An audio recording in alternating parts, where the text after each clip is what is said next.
Hello, hello, beautiful souls of this community. Welcome to today's live. Thank you for being here.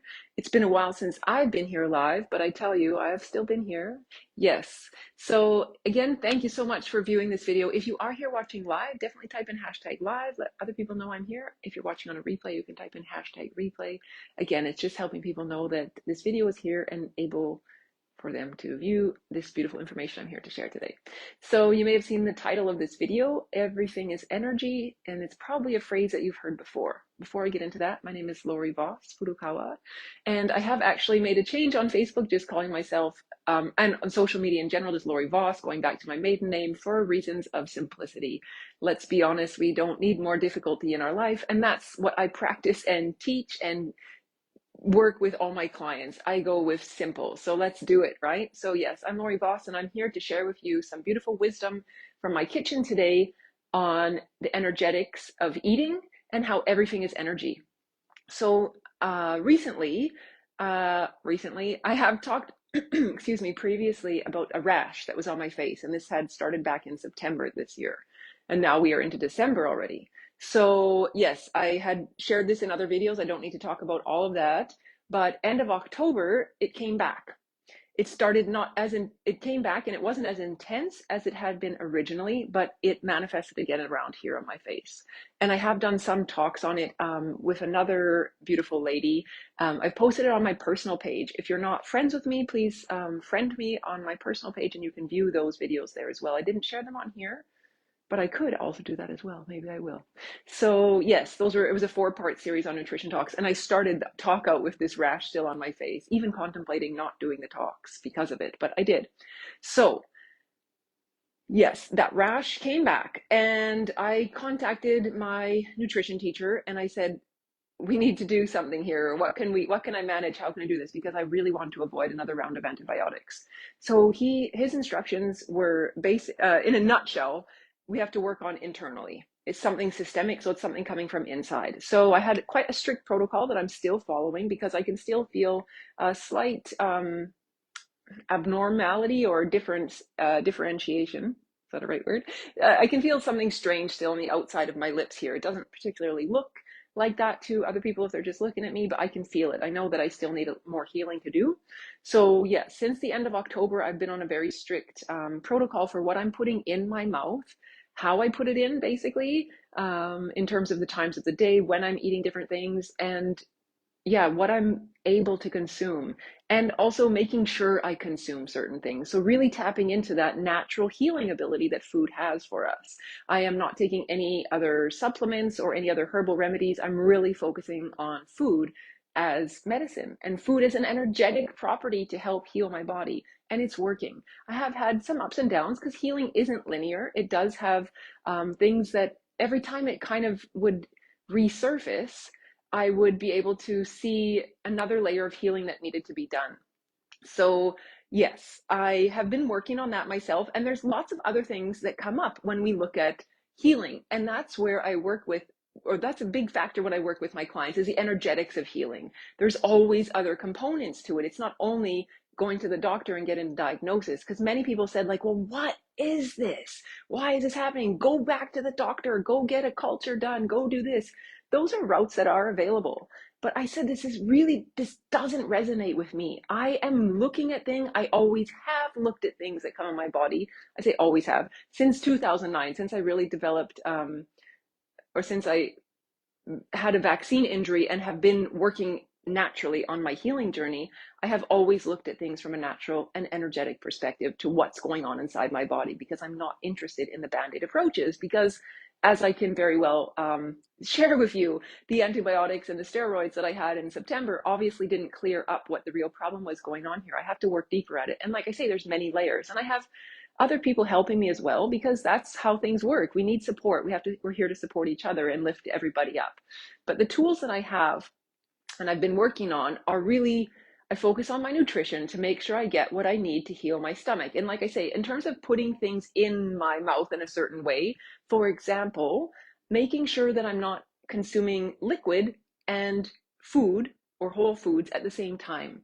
In terms of the same time, like not in a meal together. So I make sure that those are really separate. I do my drinking of water or tea and my eating separate from each other, at least half an hour to 1 hour apart. So my body has the digestive enzymes are stronger and can really focus on digesting the food. When we're drinking together with eating, which is a very common practice in most cultures, that we always sit at the table and have something to drink and eat at the same time, it's actually diluting the digestive enzymes in our tummy and the ability to digest and absorb our food. And it can lead to stagnation. So the food doesn't really get pushed through all the time.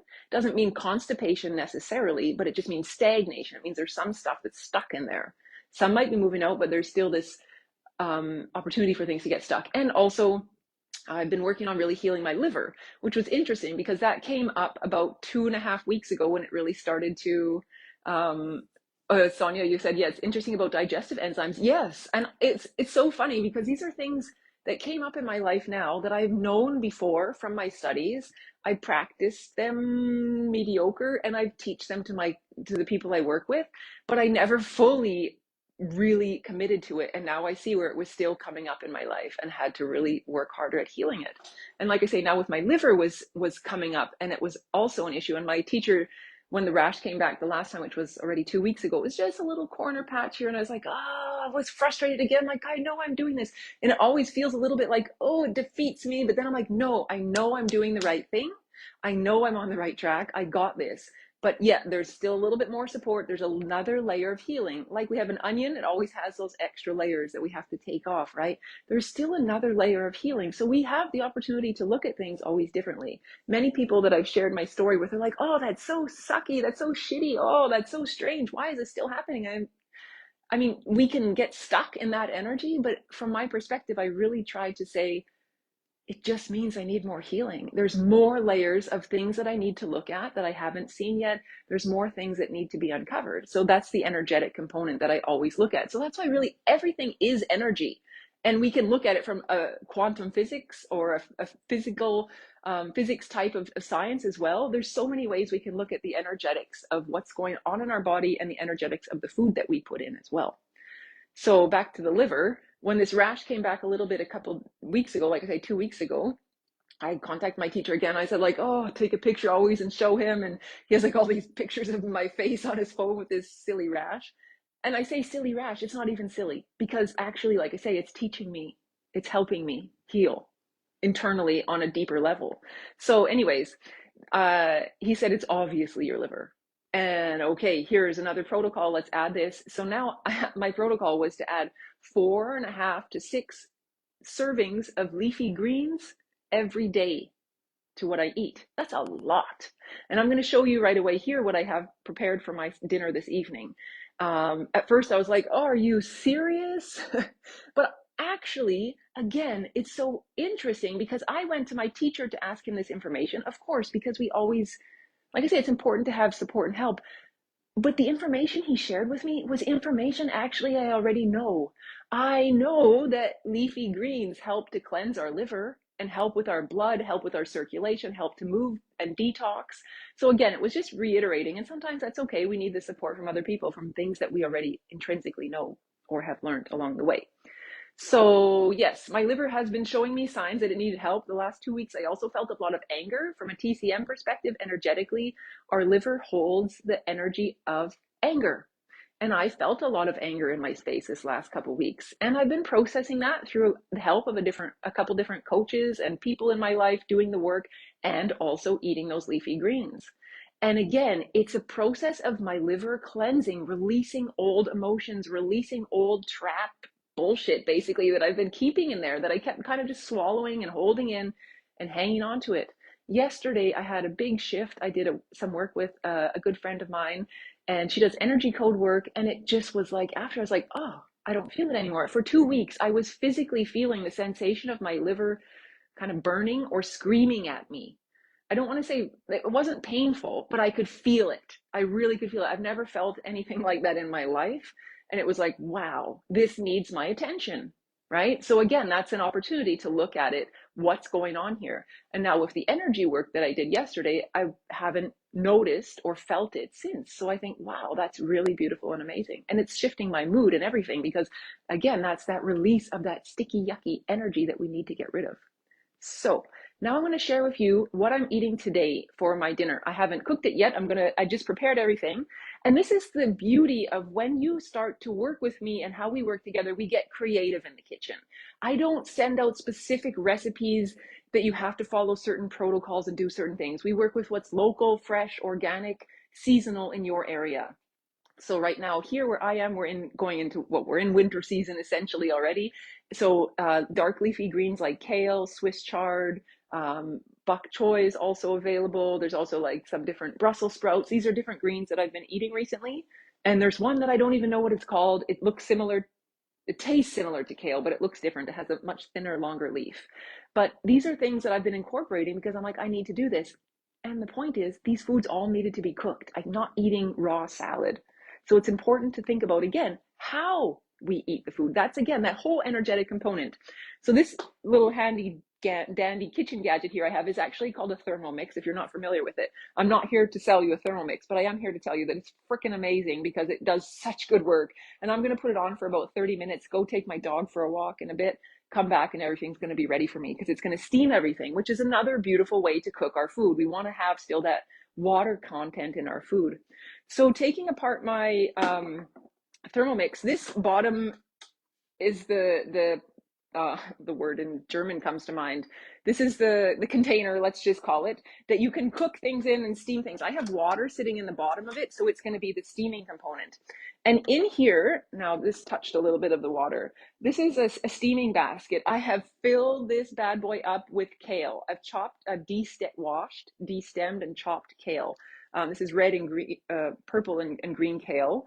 It's full, and I'm dropping some here as I go. I can't even put any more in here, and this is all my greens that I'm going to be eating today, and I will eat this all for dinner, and I've been doing this for 2 weeks. I've one of these different types of greens that I've just shared with you. It seems like a lot, and it is a lot, but I'm going to share, still, keep watching, about how I can manage to eat this, because I'm not eating it like, oh, this is so gross, I can't stand this. I don't want to do that myself, and I don't recommend for you to have to do that, because we want to be able to enjoy our food. How do you add flavor? Yes, I'm getting there. Great question. So that's going to steam on the bottom there. Then I have a little lid, and this is like another steaming basket here on the top. And in here, I have some root vegetables. So I have red beet and carrot chopped up together. They're going to steam in here, and I'm going to make this kind of into a warm salad. In that space, I put also, I have vegan feta cheese that I like to crumble up. I'm going to put that in there after. I'm also going to put in some purple onion to cut up. This is a prebiotic, really good for our body as well. And I have some fresh basil sitting by the counter over there, so I'm going to cut that up and make a nice, like I say, a warm salad that gives the root vegetables. If you followed any of the videos that I've done before, you've seen that I always talk about having root vegetables as well as a really good source of minerals. And I have some beans here. These are adzuki beans that are originally like a Japanese bean. These are already pre-cooked. I cooked them the other day. This is kind of actually like a dessert. These beans are a little bit sweeter, but I'm not going to add like some of the traditional ways that they do eat them, which is really like soupy and quite sweet tasting. I just have a couple raisins that I've added to here and just a little bit of water so they don't dry out completely, but they're going to just steam in here basically to reheat. This is what the beans look like when they're still dry. So yeah, they're just little like red colored ones. They're really delicious. Just another way to get a good protein source in there. So that's going to steam and cook in there. Now, I also have some fresh sprouts that I'm going to be adding. You can see them in here as well. I'm going to be adding these two on top of the kale when I get that out, just to add more nutritional value again.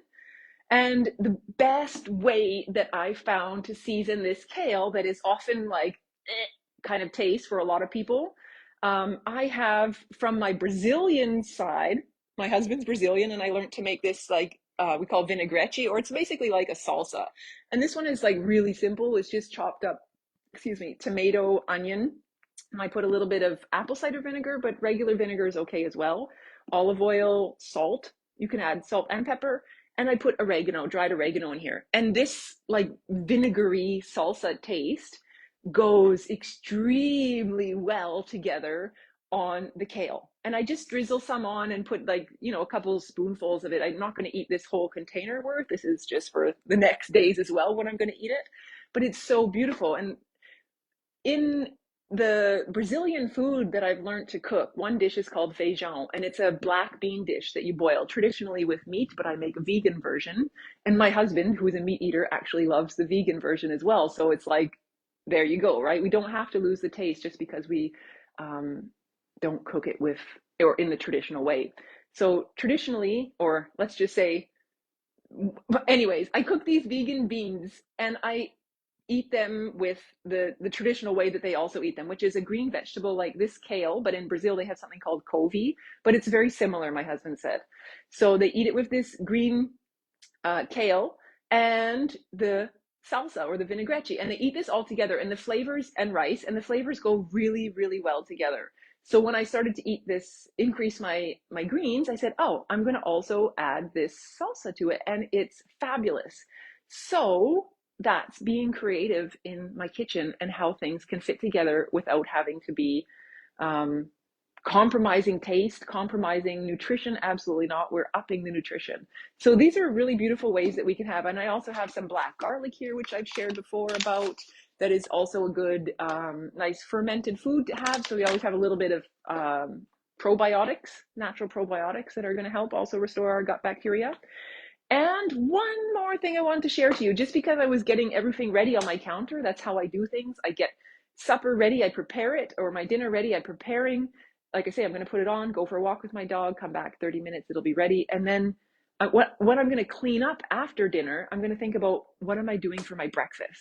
Because that's part of what happens in my management for my energetic eating. And tomorrow morning, I'm going to have quinoa. So I have this already pulled out. I know that I'm going to soak this tonight so I can have it ready for myself tomorrow.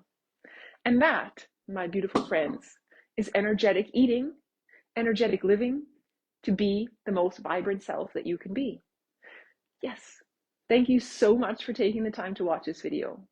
I'd love to know where you're viewing from, because I know we have viewers from all around the world. Please let me know. If you have any questions about what I've shared here today, you can write it in the comments or send me a direct message, and I will do my best to answer. And one more thing I'd like to say is there is so many transformations and expansion going on in my life right now because of what has been happening here energetically, which one more factor that I can share with you is this area of our body is called the throat chakra. If you're familiar with the chakras that are coming from yogic wisdom, we have 7 main chakras in our body, and this one is the throat chakra, and that has to do with speaking and sharing our truth. And I am here to tell you that I will be showing up more and more, sharing my truth with you to help you live a beautiful, energetic, vibrant life and to tap into all that goodness that is there for you. Take care, and we'll see you soon. Bye-bye for now.